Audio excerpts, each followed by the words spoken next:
সম্পর্ক হবে সমতার ভিত্তিতে। দাস আর রাজার মধ্যে চলবে না, এই কথা চলবে না। আজকে এই দিনে আমি এটুকু বলবো, এখানে তো আসতেই পারতাম না একমাত্র আবু সাইদের জন্য, মুগ্ধের জন্য, অসীমের জন্য, এই জুলাই বিপ্লবের শহীদদের জন্য। 1500 ছেলে আহত হয়েছে, মারা গেছে, 30,000 আহত। এদের জন্য আজকে আমি কথা বলতে পারতেছি। এদের প্রতি আমার শ্রদ্ধা, সম্মান।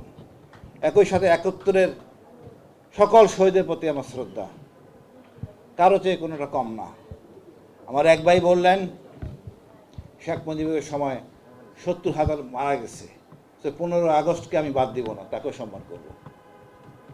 কীভাবে শাসক 70,000 লোক নির্দেশের জনগণ মারতে পারে আমার জানা হয় না, জানা নাই।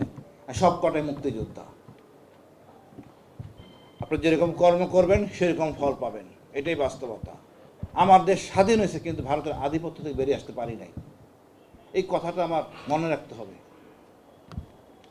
এবং আমি মনে করি ভারতকে এতটা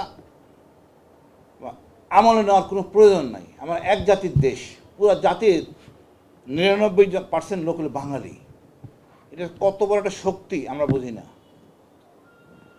কারণ ছাড়া আমরা ভয় পাই। ওর যদি এত সামর্থ্য থাকতো সেই 15ই আগস্টে আসতে পারতো, আসে নাই। তারপরে 90 সময় এর সাথে সাথে ভালো সম্পর্ক ছিল, আসে নাই। আর 24 তো দেখলেনি। আমরা কারণ ছাড়া ভয় করি। আমাদের সাথে অলি আহমেদরা আছেন, আমাদের সাথে আবু সাইদরা আছেন। আমরা সবাই হাদি হব, হাদি চেতনা ধারণ করব, আর আবু সাইদের মতো নিজেদের জীবন বিলিয়ে দেব।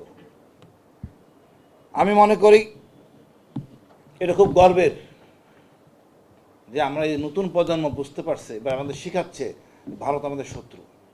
এটা কিন্তু আগে কিন্তু বলতাম না, আমাদের জনগণ বলতো না, ভয় পেত। এখন কিন্তু আমরা সবাই বলি। এখান থেকে আমাদের বেরিয়ে আসতে হবে। না, আমরা আরও শক্তিশালী। ভারতকে শত্রুর মধ্যে সীমাবদ্ধ রাখবো না। সম্পর্ক হবে সমতার ভিত্তিতে। দাস আর রাজার মধ্যে চলবে না, এই কথা চলবে না। আমরা তো কাজ করে খাই, আমরা তো ভারতের অনুদান নিয়ে চলি না, তো কিসের জন্য ভয় পাবো?